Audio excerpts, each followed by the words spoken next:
का रात्रि क्लास चल रहा था। पहले पेज के मध्यार्ध में बात चल रही थी कौरव पांडव असुर अर्थात देवताओं की युद्ध तो नहीं है। बाप बेट समझाते हैं कि यवनों का राज्य था थोड़े ही, ये तो पाकिस्तान अभी बना है।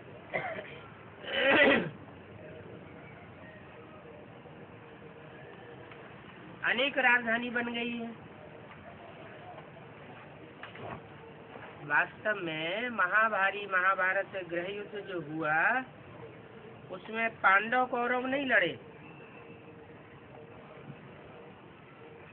यवनों की लड़ाई है। यवन माना मुसलमान।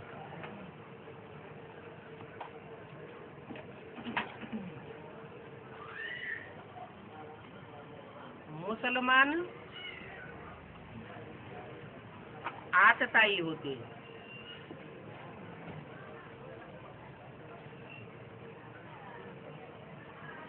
और नेचुरल कैलेमिटी से भी विनाश होना है।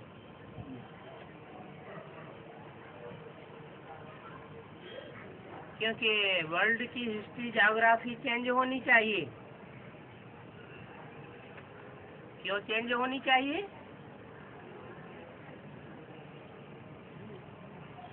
क्योंकि जब तक दुनिया की हिस्ट्री ज्योग्राफी चेंज नहीं होगी तब तक नई दुनिया नहीं आ सकती। नई दुनिया में सुधरे हुओं का राज्य होना चाहिए और सुधरे हुए देवताएं कहे जाते हैं। देवताएं सिर्फ भारत में राज्य करते हैं।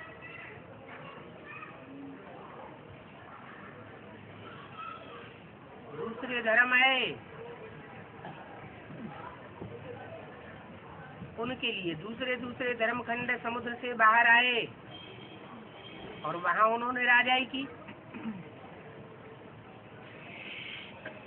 तो एक धर्म होगा, एक राज्य होगा, एक भाषा होगी, एक मत होगी, तो एक खंड भी चाहिए,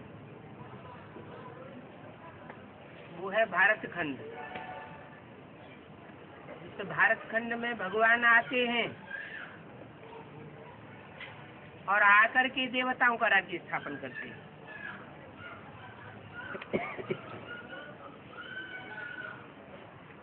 तो दुनिया की ज्योग्राफी चेंज हो माना दुनिया का विनाश हो। जब दुनिया का विनाश होगा तो ये अमेरिका, अफ्रीका, ऑस्ट्रेलिया, अरब देश, ये जितने भी दूसरे धर्मखंड हैं वो सब ज्योग्राफी में से निकल जाए। दुनिया में सिर्फ भारत खंड ही रहेगा।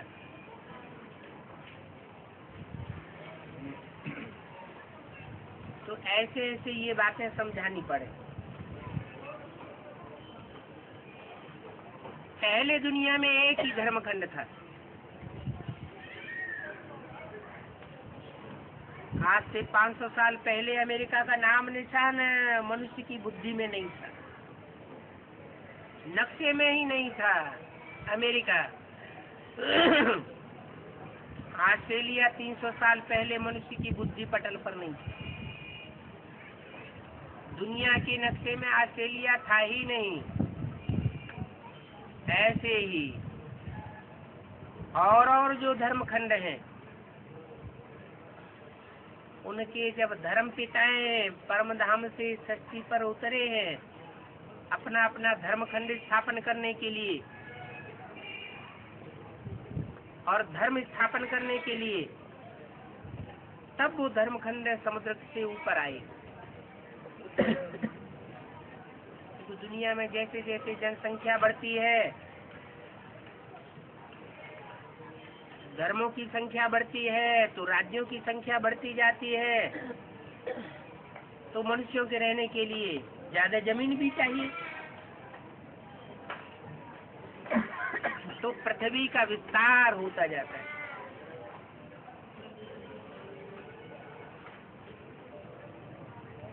पृथ्वी नाम ही तब पड़ता है जब प्रफुल्लाति अर्थात विस्तार को पाती है।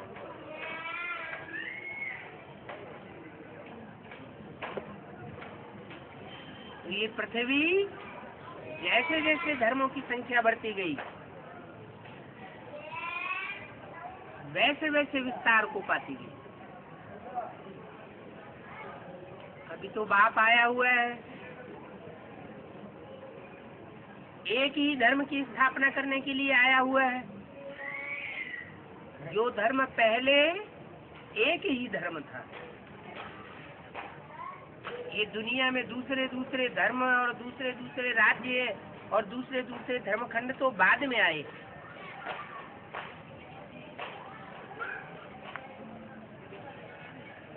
जो पहले नहीं थे वो अब फिर नहीं रहेंगे।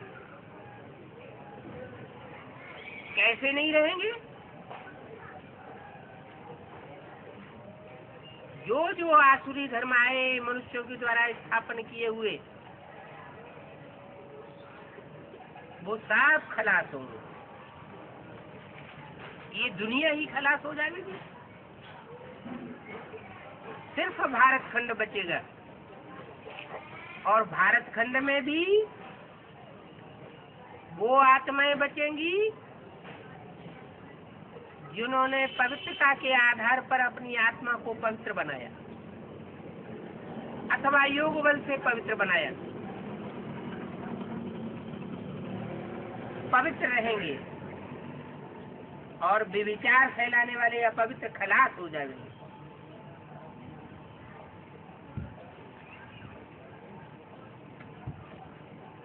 ऐसे ऐसे एक एक चित्र पर समझाना चाहिए, फिर दूसरा चित्र उठाना चाहिए, दिखाना चाहिए। देखो ये योग में बैठे हैं, याद में बैठने से क्या होगा? एक की याद में बैठेंगे तो एक वाइब्रेशन बनेगा, एक मत बनेगा। एक मत बनेगी तो सबके अंदर से एक ही भाषा निकलेगी, दो दो बातें नहीं निकलेंगी। द्वैत मत होगा ही नहीं। जब द्वैत मत नहीं होगा तो लड़ाई झगड़े का सवाल ही नहीं। तो ऐसी नई दुनिया स्थापन करने के लिए बाप आया हुआ है। अभी हमारी बुद्धि एक बाप के साथ है। धर्म पिता इस दुनिया में बहुत है। इब्राहिम, बुद्ध, क्राइस्ट, गुरु नानक, कितने धर्म पिताएं आए और बड़ी से बड़ी जनरेशन के बाप बन करके बैठे।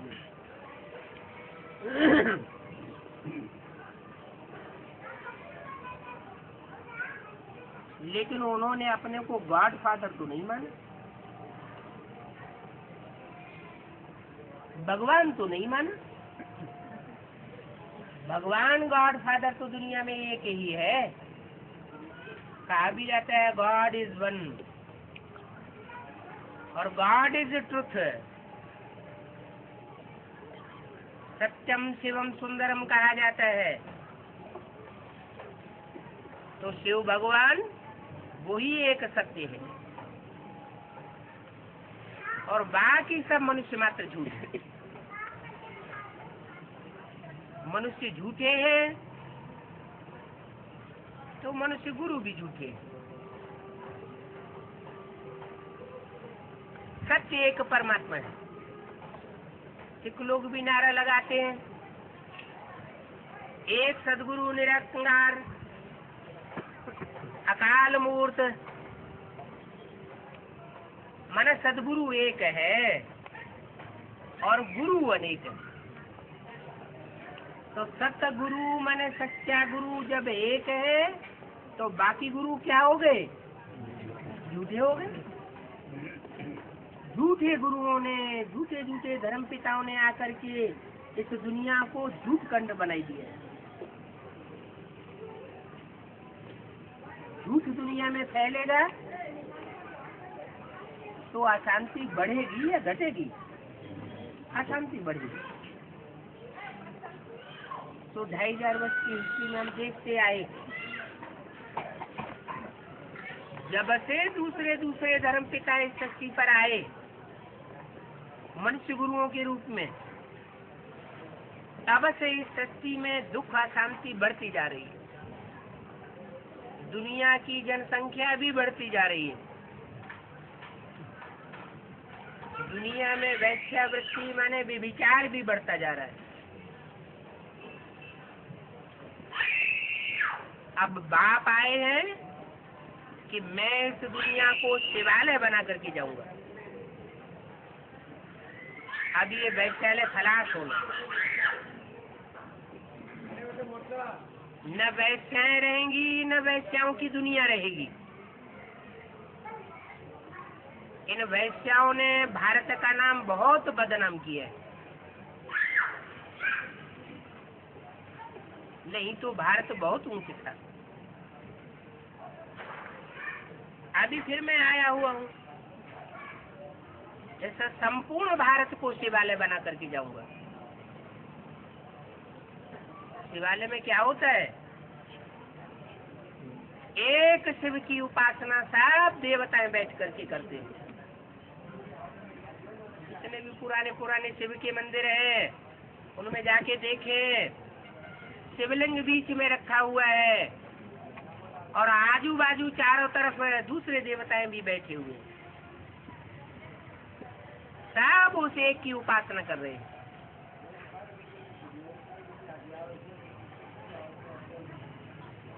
तो एक की मान्यता हुई ना। तो ऐसा भारत हो जाएगा कि संपूर्ण भारत में एक नारायण का राज्य होगा।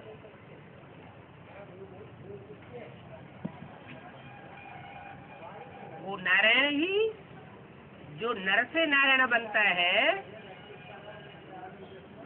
उसमें बाप शिव प्रवेश करते हैं और उसे बाप समान बनाते हैं। इसलिए भारत की परंपरा में एक ही देवता ऐसा गाया हुआ है जिसका नाम शिव के साथ जोड़ा जाता है।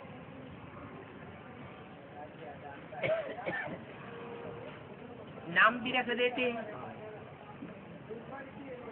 शिव नारायण, शंकर नारायण, शिव शंकर।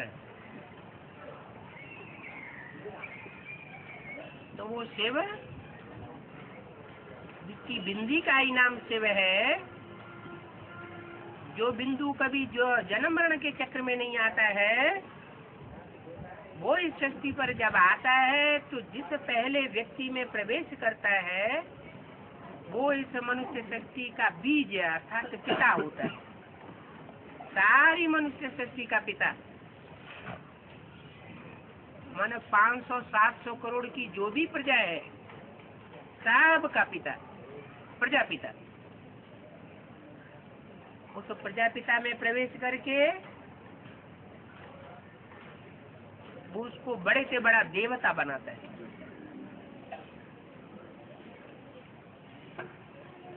क्योंकि देवताओं के द्वारा ही सृष्टि में सुख शांति स्थापन हो सकती है। और जो बड़े से बड़ा देवता बनता है वो ही फिर शिव के सहयोग से सारी सृष्टि को देवता बनाता है।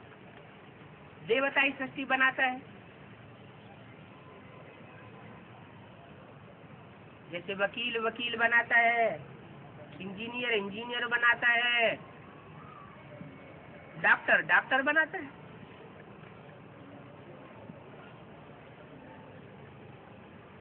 शिव भी ऐसे तन में आकर के उसे पहले बड़े से बड़ा देवता बनाता है, जिसे कहते हैं महादेव।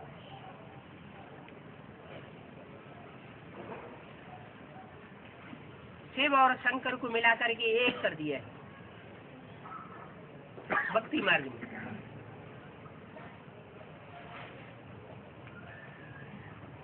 ब्रह्मा कुमार कुमारियां समझाते भी हैं प्रदर्शनी में कि शिव शंकर एक नहीं है, शिव शंकर अलग अलग है। लेकिन ये समझाने से समझ में नहीं आता है, किसी को कारण बताना चाहिए कि शिव शंकर एक क्यों नहीं है।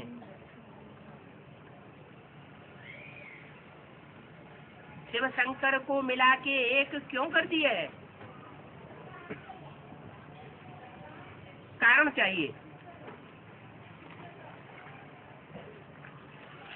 दो आत्माएं हैं, शरीर एक है, एक ही शरीर में दो आत्माएं काम करती हैं। उन दोनों आत्माओं में जो सुप्रीमेसी वाला है, बड़ा है, उसका नाम पहले दिया जाता है, और जो उसका बच्चा है उसका नाम बाद में दिया जाता है। शिव है बाप, जो भी मनुष्य मात्र हैं उनका बाप है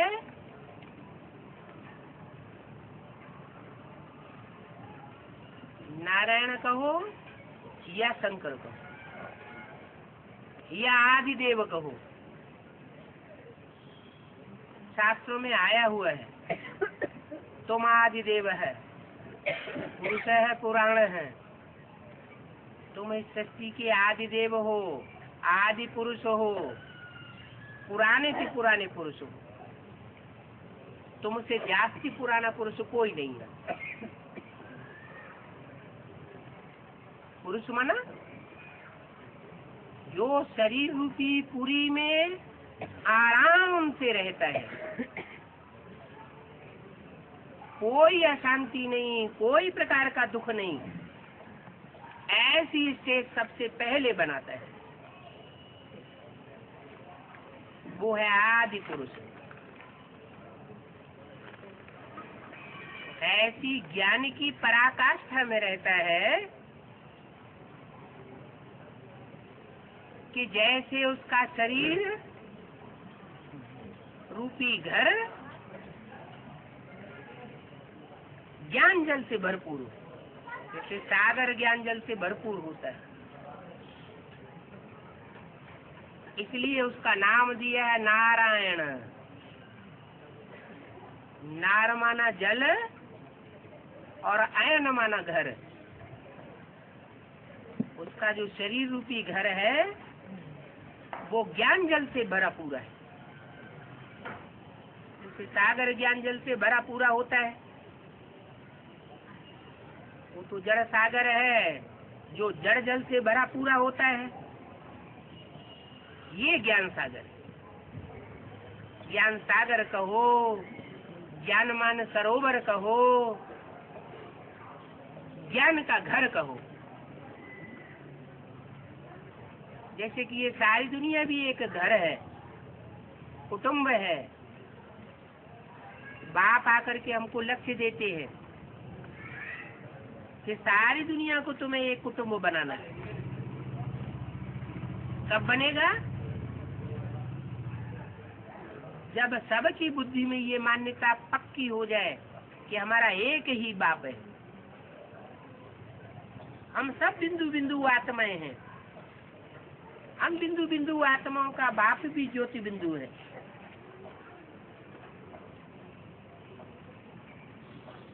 जैसे हाथी का बाप हाथी ही होता है, चींटी का बाप चींटी होता है। जैसा बच्चे का रूप होगा वैसा बाप का रूप होगा। तो हम सब ओरिजिनल में, वास्तव में हम ज्योति बिंदु आत्माएं हैं। जिन बिंदु बिंदु आत्माओं की यादगार में हम भक्ति मार्ग में 63 जन्म भ्रुकुटी के मध्य में टीका लगाते रहे, ये दिखाने के लिए कि हम ज्योति बिंदु आत्मा इस भ्रुकुटी के बीच में टिकी हुई है।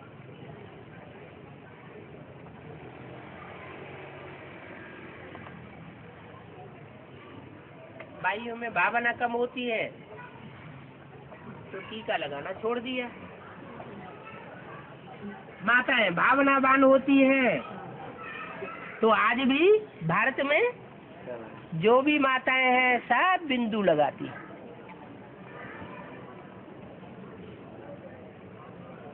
अभी वैसे बिंदु लगाने की बात नहीं है,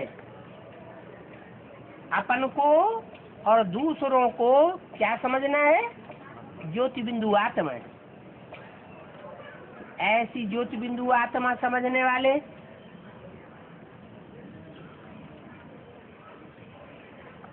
अपने को ज्योति बिंदु आत्मा पक्का करने वाले, आत्म की स्थिति में स्थित हो जाने वाले, देह भानु को त्यागने वाले, देह और देह के संबंधों को त्यागने वाले, बुद्धि से ही त्याग दें, ऐसी स्थिति बना लें। ऐसे नई दुनिया में बाप के बच्चे बनते, सब नारायण समान होंगे, यथा राजा तथा प्रजा, सब आत्म की स्थिति वाले होंगे। उनको कहेंगे देवता। कहाँ के रहने वाले? नरक के रहने वाले या स्वर्ग के रहने वाले? स्वर्ग के रहने वाले। स्वर्ग कहा ही तब जाता है जब स्व माने आत्मा और ग माने गया। कहाँ गया? आत्म की स्थिति में गया, माना स्वर्ग में गया।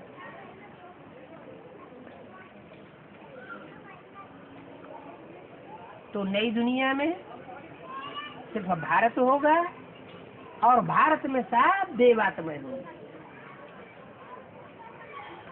सब देवात्माओं का मुखिया एक होगा,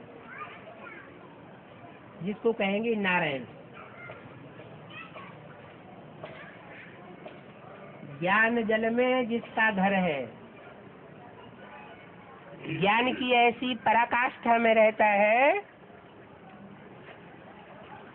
कि दुख, शोक और रोग, अशांति उसको तंग नहीं कर सकती।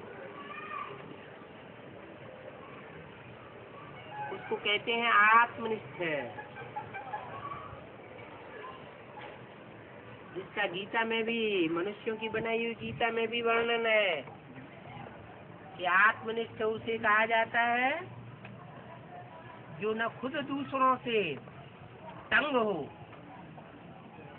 अशांति को पाए, दुख को पाए और न दूसरों को तंग करे। न दुख लेना है और न दुख देना है। ऐसी स्टेज बनी हुई होगी और उस नई दुनिया में सबकी ऐसी स्थिति होगी। उसको कहेंगे देवताओं का राज्य या नारायण का राज्य।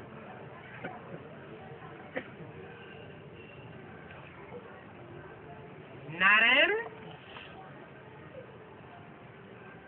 एकमात्र देवता ऐसा है, संपूर्ण देवता गाया हुआ है, जिसका शास्त्रों में ऐसा गायन है कि ग्लानि का नाम निशान नहीं, और सब देवताओं की ग्लानि की हुई है।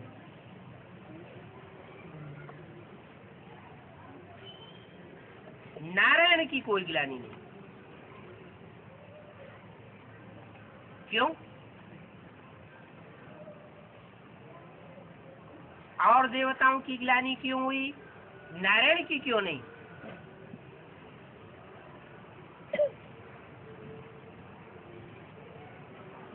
अरे 100% एक ही होगा या सब होंगे? एक ही होता है। हीरो पार्टधारी एक ही होता है।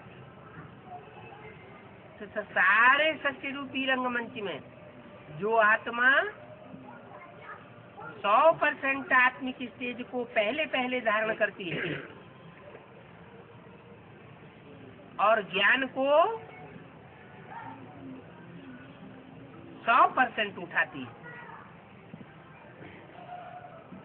ज्ञान माना जानकारी, सच्चाई।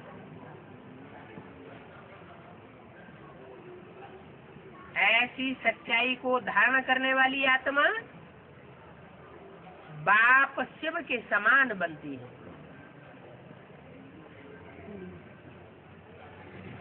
इसलिए शिव शंकर को ईश्वर कहा जाता है।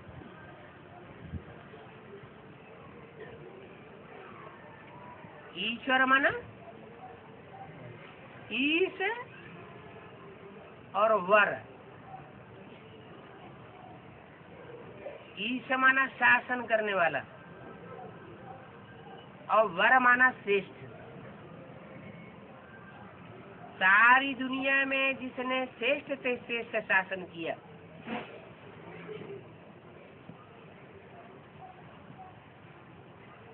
डंडे के बल पर शासन नहीं किया, हिंसा के बल पर शासन नहीं किया, फिर कैसे किया है? ज्ञान और योग के बल पर, धारणा के बल पर और निस्वार्थ सेवा के बल पर।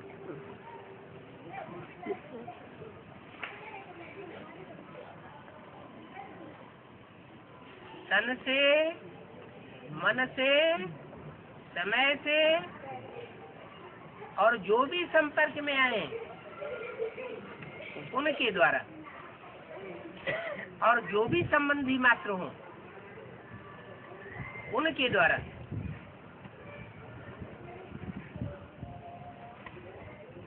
निस्वार्थ सेवा की। ऐसी निस्वार्थ सेवा करने वालों का हुजूम तैयार होता है। जो हुजूम सूर्यवंशी कहलाता है।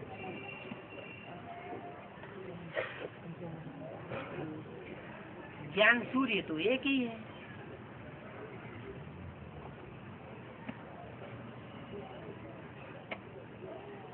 सूर्य और उससे जो बने हुई रचना है उसका नाम पड़ा सूर्यवंशी।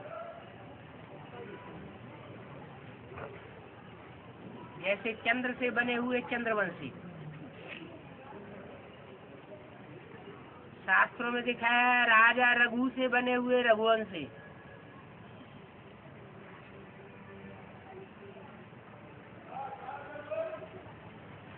गीता में लिखा है कि भगवान आते हैं तो पहले पहले सूर्य को ज्ञान देते हैं।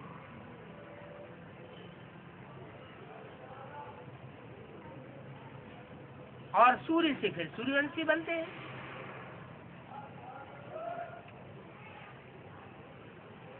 आज भी भारत की परंपरा में 9 ग्रहों की पूजा होती है। अष्टदेवों की पूजा होती है।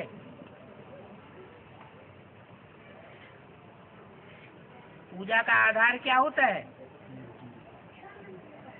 जरूर उन आत्माओं ने विशेष प्योरिटी को धारण किया है जो हर अनुष्ठान के पहले उनकी पूजा की जाती है। चाहे शादी हो, चाहे यज्ञोपवीत हो, चाहे कोई भी कर्म संस्कार हो।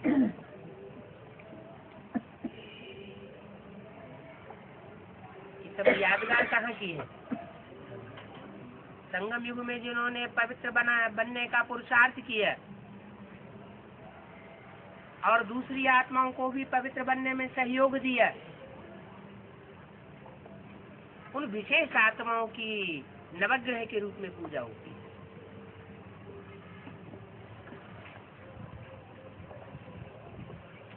उनमें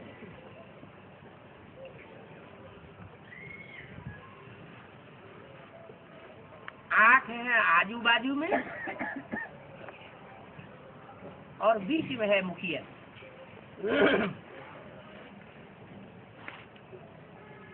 जैसे नवरत्न की अंगूठी बनाते हैं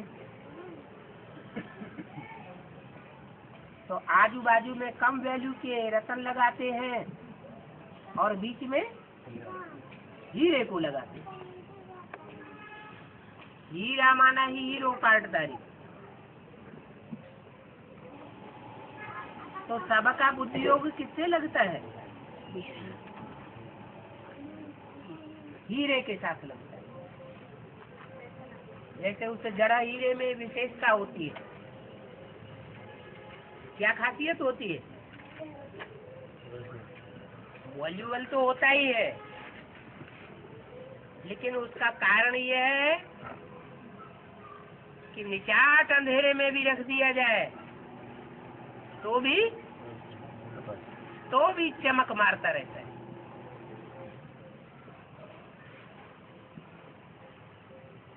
इस समय की यादगार है जब सारी दुनिया में घोर अज्ञान अंधकार फैल जाता है। सारी दुनिया की तो बात छोड़ो, भगवान जो दुनिया रचने के लिए आता है और ब्रह्मा के द्वारा जब दुनिया रचता है तो उस ब्राह्मणों की दुनिया में भी घोर अज्ञान अंधेरा फैल जाता है।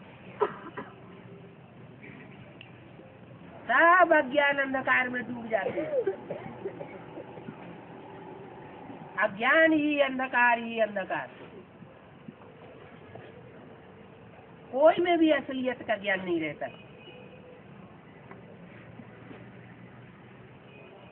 तब वो हीरा प्रत्यक्ष होता है।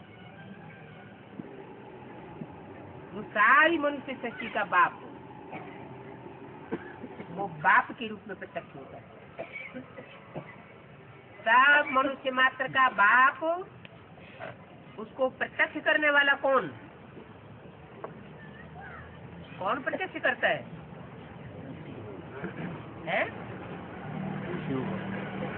मनुष्य शक्ति के बाप को प्रत्यक्ष करता है शिव ज्योति बिंदु सुप्रीम सोल, जो इस सृष्टि पर कभी जन्म मरण के चक्र में नहीं आता। और कब प्रत्यक्ष करता है?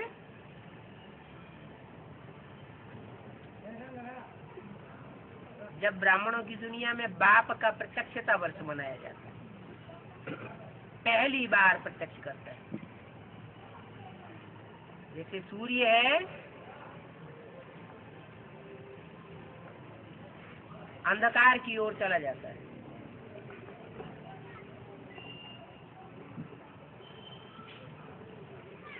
अंधकार में डूब जाता है। कहने में आता है, क्या सूर्य कभी अंधकार में डूबता है?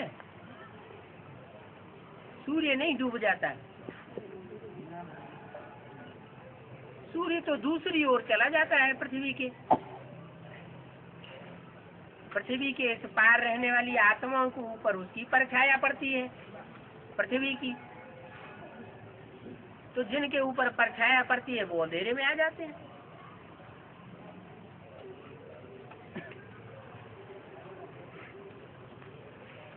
तो ऐसे ही 76 में जो भी धरणी रूपी कन्याएं माताएं सारी यज्ञ की सरपरस्त होती हैं, वो सूर्य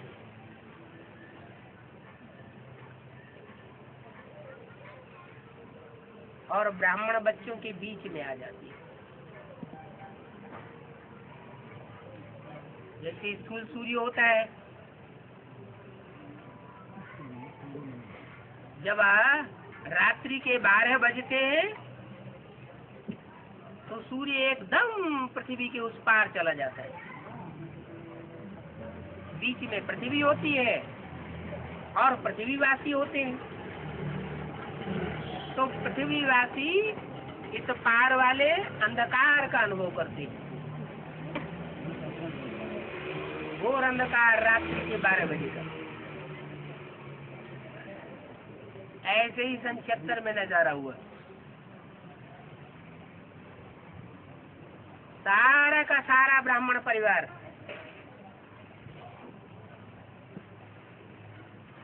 जो ब्राह्मणों की दुनिया में सरपरस्त कन्याएं माताएं थी धरणी के रूप में,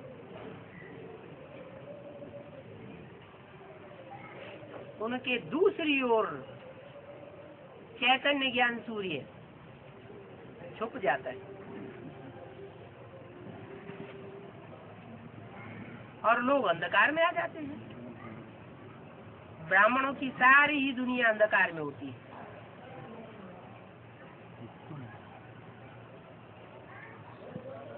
लेकिन जो ट्रुथ गॉड फादर सत्यम शिवम है,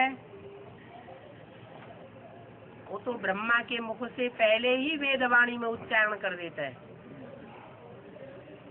पहले ही इशारा दे देता है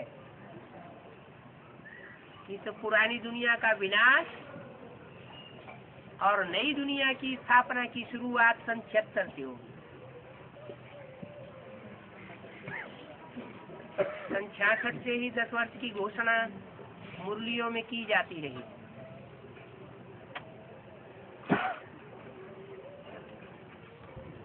जो घोषणा हुई उस घोषणा को स्थूल रूप में लोगों ने समझ लिया। दीदी दादियों ने भी ऐसा ही समझ लिया।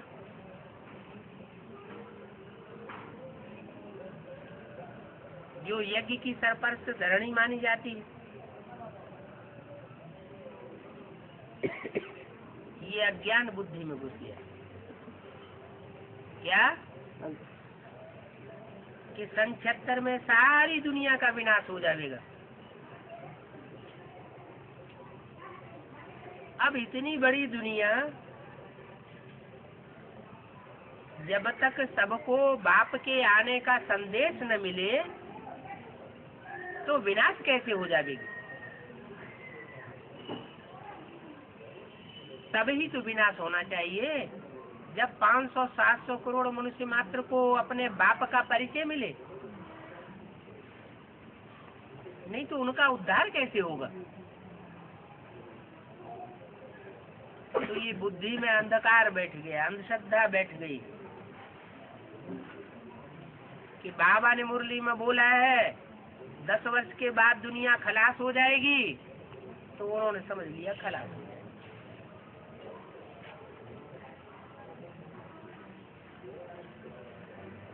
अब दुनिया खलास होने की बात ही नहीं है।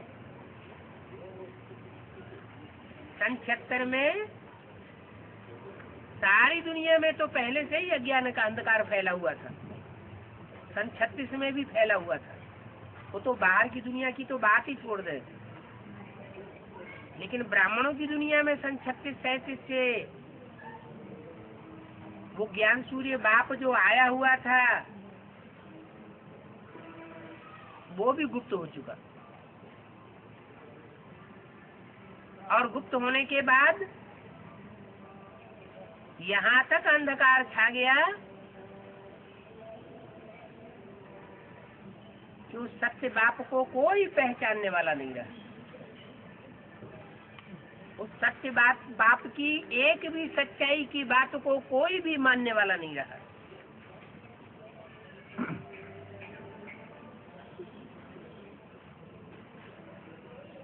अंधेरा है ना, अंधेरे में पहचान होती नहीं है। अंधेरे में कोई का चेहरा कैसा दिखाई पड़ता है? काला दिखाई पड़ता है ना।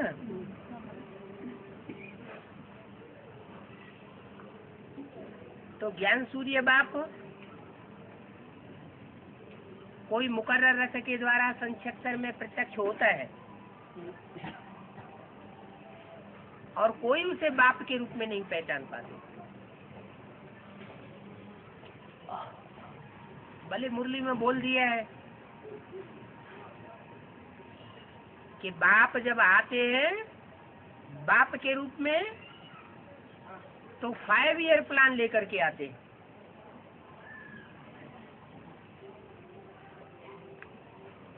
वो भारत की गवर्नमेंट तो बार बार 5 ईयर प्लान बनाती रहती है भारत का उद्धार करने के लिए, भारत को दुनिया में चमकाने के लिए। लेकिन वो 5 ईयर प्लान कभी पूरा होता ही नहीं। और ये बेहद का बाप एक ही बार ये 5 ईयर प्लान बनाते हैं। बाप का प्रत्यक्षता वर्ष के बाद से लेकर के 5 वर्ष, प्रत्यक्षता वर्ष सन 76 और संपूर्णता वर्ष सन 77।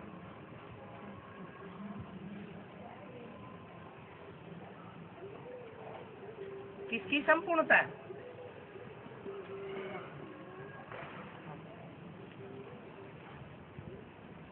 जो भी दूसरी मूर्ति प्रत्यक्ष होती है ब्रह्मा के बाद, वो दूसरी मूर्ति की संपन्नता हो जाती है, संपूर्णता।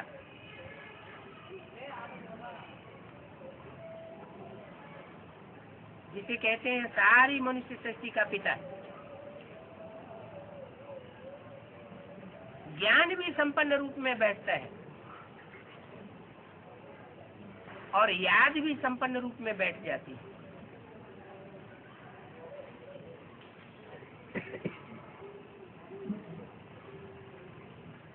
तो संपन्न हुई आत्मा सन 77 के बाद जो प्लानिंग शुरू करती है, तो 5 वर्ष का प्लान कब पूरा होता है? 78, 79, 80, 81, 82। ये 5 वर्ष में प्लानिंग पूरी होती है।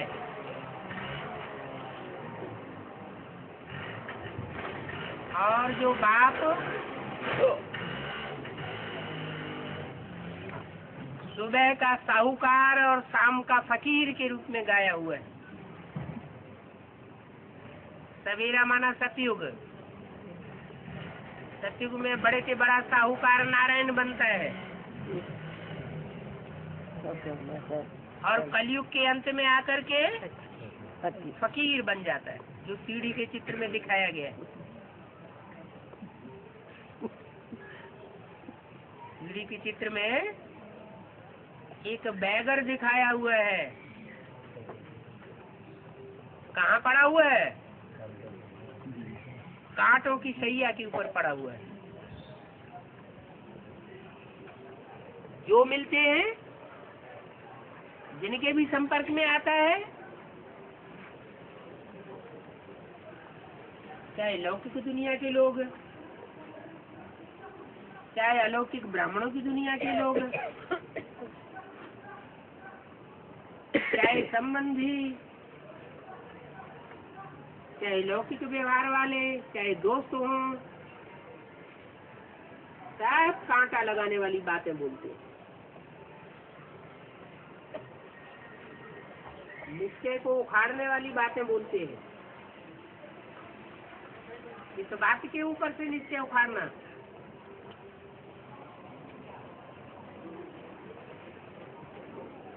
बाप ने ब्रह्मा के मुख से जो वेदवाणी बोली है, उस वेदवाणी के ऊपर से निश्चय उखाड़ने वाली बात है।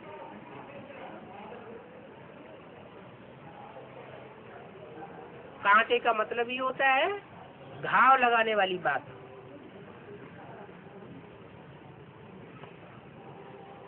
लेकिन जिसमें शिव सुप्रीम सोल प्रवेश हो,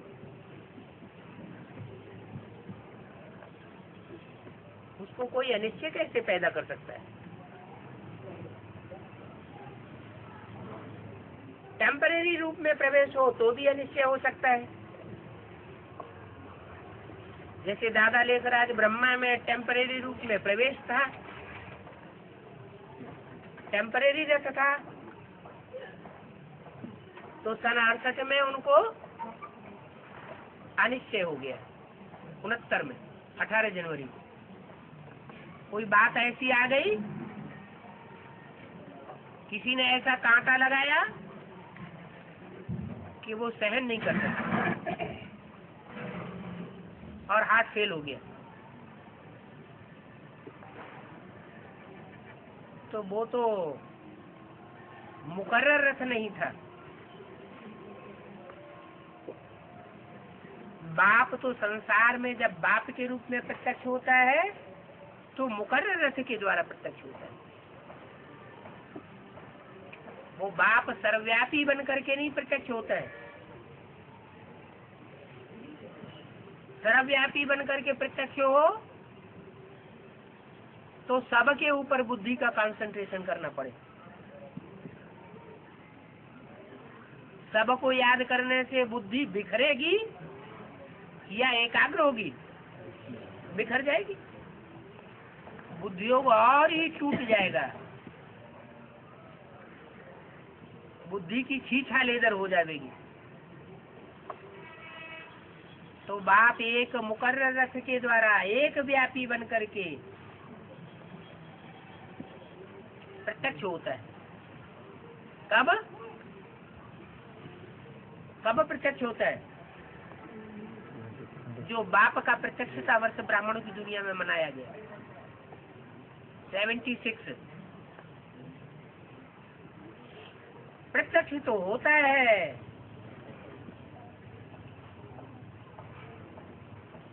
कुछ विदेशी आत्माएं उस बाप को पहचानती भी है।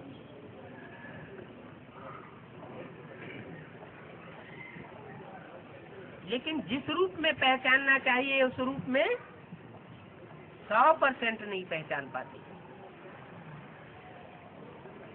अधूरी सी पहचान होती है। और अधूरा ज्ञान खतरनाक साबित होता है। क्या?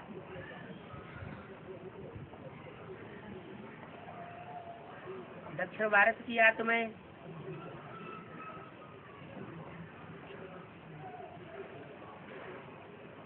बाप को पहले पहचानती, उत्तर भारत की आत्माएं बाप को नहीं पहचान पाती। लेकिन क्या 100% पहचानती है या अधूरा पहचानती है?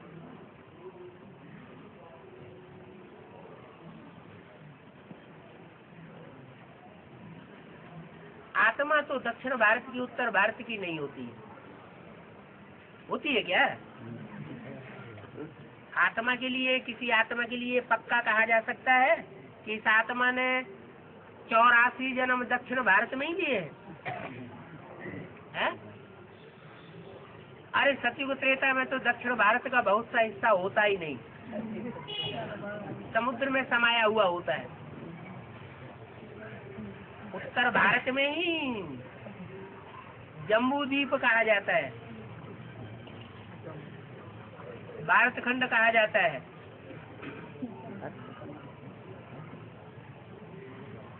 उत्तर भारत में ही जहाँ जमुना बहती है, गंगा बहती है, वहाँ भगवान की जन्मभूमि गाई हुई है। तो ये कैसे कहा जा सकता है कि कोई आत्मा 84 जन्म दक्षिण भारत में ही लेती रही? माने आत्मा कोई दक्षिण भारत उत्तर भारत की नहीं होती। क्या होता है फिर? है? दक्षिण भारत का शरीर हो सकता है। तो दक्षिण भारत का जो शरीर पैदा होता है जिन दक्षिण भारत के माँ बाप से जन्म लेता है उसकी भाषा कौन सी होती है? जो भी दक्षिण भारत की भाषाएं होंगी वही भाषा होगी ना। दक्षिण भारत में कौन कौन सी खास भाषाएं हैं? तेलुगु, कन्नड़, तमिल, मलयालम, ये 4 प्रदेश मिलकर के दक्षिण भारत कहे जाते हैं।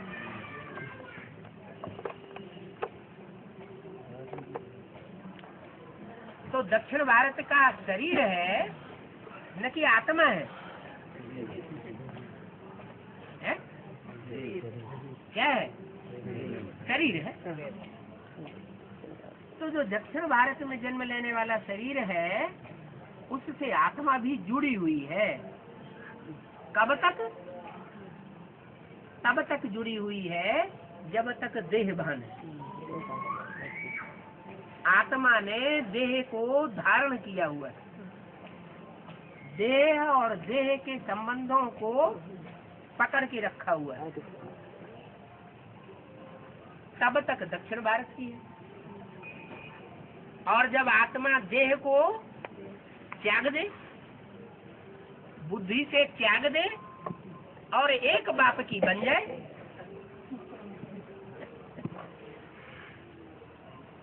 तो जब एक बाप की बनेगी तो फिर भाषा कौन सी होने लगेगी? है? जो बाप की भाषा, माता पिता की भाषा, वही मातृभाषा होगी।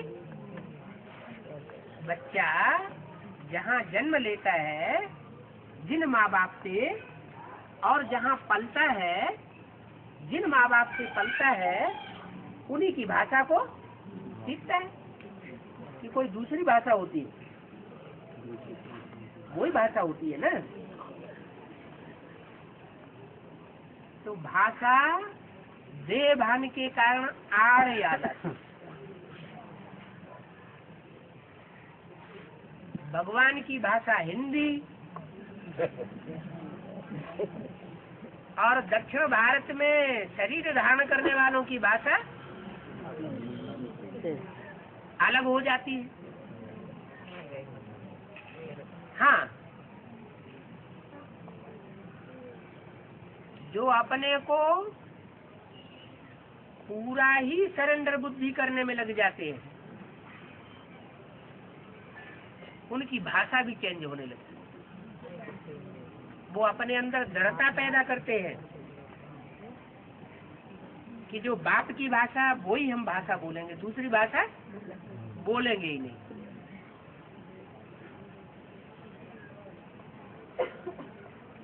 भले हमें ये देश छोड़ना पड़े तो भी तैयार। तो बाप की भाषा आएगी या नहीं आएगी? जरूर आएगी। दृढ़ता में तो बहुत ताकत होती है।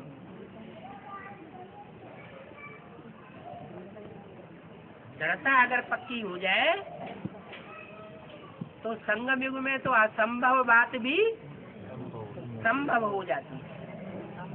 यह संभव को संभव करने का युग है। ऐसे नहीं कि हमारा तो शरीर बूढ़ा हो गया है, हमारे तो बाल ही पक गए हैं, अब हमें भाषा कैसे आवेगी? नहीं, आत्मा थोड़ी बूढ़ी हो जाती है। आत्मा तो अजर अमर अविनाशी है। तो भाषा की भिन्नता के कारण जो बाप का ज्ञान है वो उतनी गहराई से समझ में नहीं आता है। माने 100% नहीं समझ में आता है।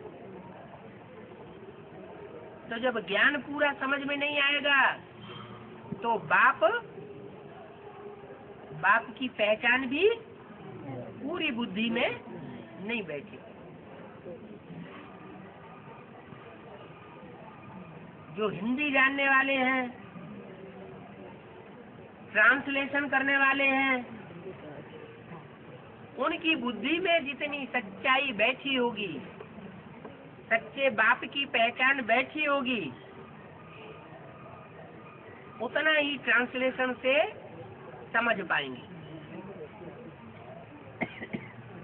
उससे परे नहीं समझ पाएंगे। इसलिए ये ड्रामा बना हुआ है।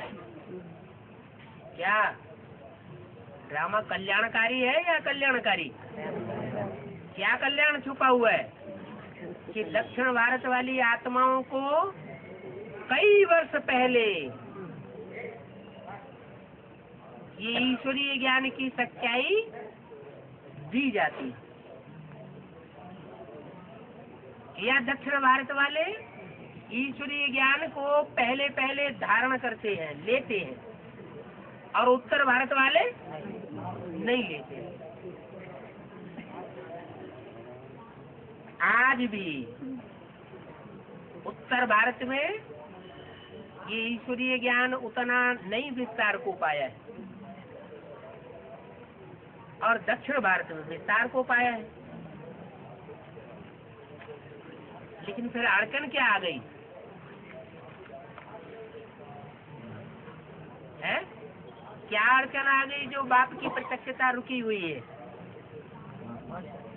है? भाषा प्रॉब्लम। भाषा प्रॉब्लम का कनेक्शन देह भान से है या आत्मा से है? देह भान से। मैं दक्षिण भारत का हूँ, तो जब ये कहने में आता है मैं दक्षिण भारत का हूँ, तो ये बुद्धि में आता है कि आत्मा दक्षिण भारत की है, मैं, या शरीर के लिए मैं कह दिया है? किसके लिए बोला? आत्मा के लिए बोला। मैं दक्षिण भारत का हूँ, मैं दक्षिण भारत की हूँ, तो ये मैं किसके लिए बोला है? शरीर के लिए बोला। इसका मतलब आत्मा अभिमानी नहीं बने।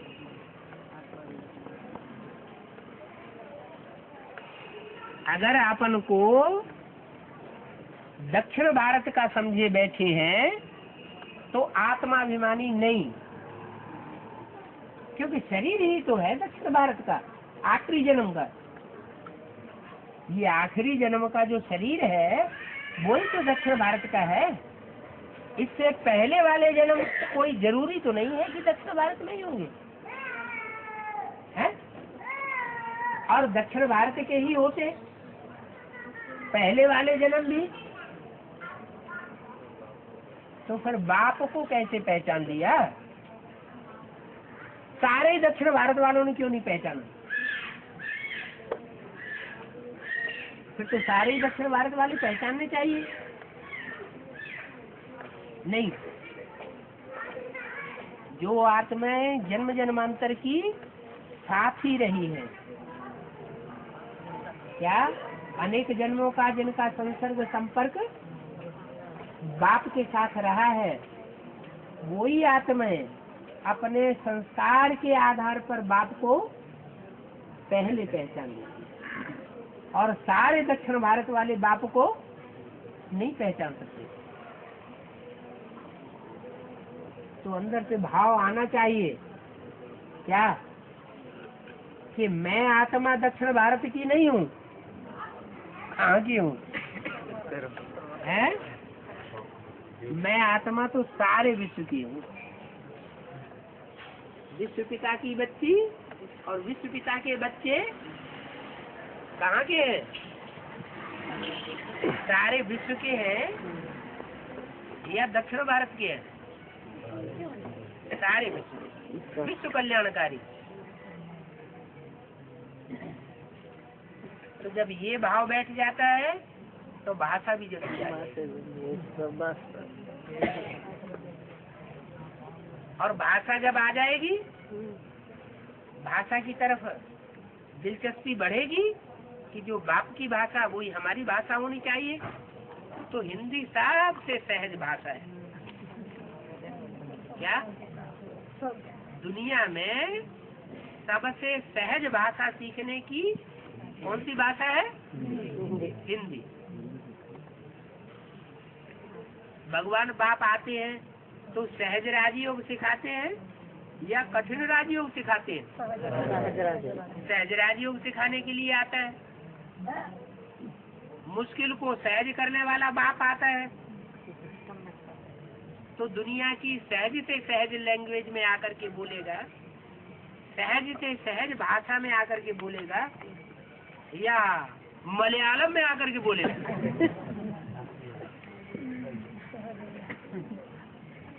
दुनिया की लिखने में, पढ़ने में, बोलने में, सुनने में जो सबसे सहज भाषा है उसमें आकर के बोलता है।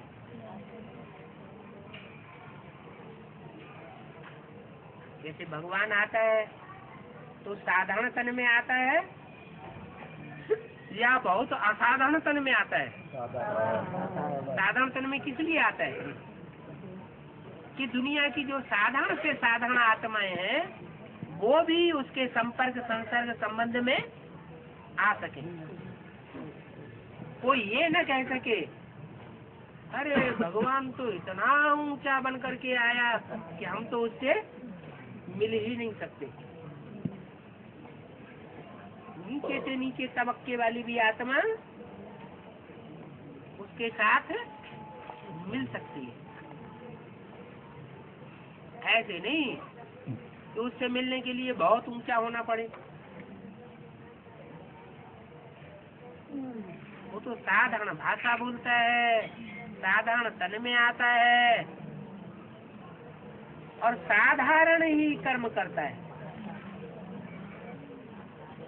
जैसे सर्व मनुष्य मात्र कर्म करते हैं वैसे ही बाप भी साधारण तन में आकर के साधारण कर्म करता है और साधारण भाषा बोलते हैं। तो ये सब किसके लिए? बच्चों के लिए। ये सब बच्चों के लिए तो है। तो अपना लेना चाहिए ना, है? रियलाइज करना चाहिए कि हम आत्माएं कहाँ की वासी है? हैं? परम धाम की वासी। परम धाम में कौन रहता है? हैं? बाप रहता है। परम धाम में ऊंचे से ऊंची स्टेज में बाप रहता है। अच्छा, अभी तो बाप परम धाम में नहीं है। अभी बाप परम धाम में है? नहीं है। कहाँ है? साकार तन में है, मुकर्रर रथ में है। तो वो मुकर्रर रथ है, जो मुकर्रर रथ है जिसमें बाप बैठा हुआ है उसको कौन सा धाम कहेंगे? है?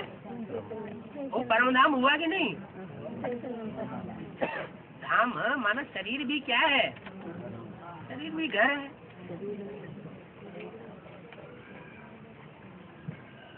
तो जो जिसकी याद में होता है उसको उसकी भाषा वो भी आ जाती है। छोटा बच्चा होता है, छोटा बच्चा 1-2 साल का, वो किसकी याद में रहता है? किसको देखता है? माँ बाप को ही देखता है। तो माँ बाप की भाषा उसको जल्दी बुद्धि में बैठ जाती। ऐसे ही यहाँ एक बाप, क्या नारा होना चाहिए? एक बाप दूसरा। तो कोई दूसरा है ही नहीं तो भाषा कौन सी आएगी? जो बाप की भाषा तो बच्चों की भाषा।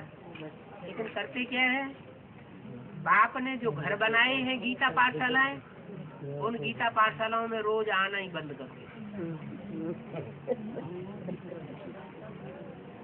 जब घर ही खलास हो गए, गीता पाठशालाओं में आना जाना ही नहीं होगा, तो परिवार की एक भाषा कैसे बनेगी? नियम पक्का करना चाहिए कि हम रोज क्लास करेंगे और बाप के घर में बाप की ही भाषा बोलेंगे, कोई दूसरी भाषा नहीं बोलेंगे, भले कोई दूसरा कोई हंसता रहे। छोटा बच्चा गिलिर गिलिर करके बोलता है तो उसको ये शर्म आती है कि माँ बाप हमारी हंसी उड़ाएंगे या बड़े भाई बड़े बहनें हमारी हंसी उड़ाएंगे? नहीं। और खुश होते हैं या दुखी होते हैं? खुश होते हैं। तो यहाँ भी बाप का परिवार है, बाप का घर है, पक्का कर देना है। क्या कौन सी भाषा बोलनी है गीता पाठशाला में? हिंदी भाषा। बड़े उल्टी सीधी निकले, कुछ का कुछ निकल जाए तो जो बड़े हैं वो सुधार देंगे।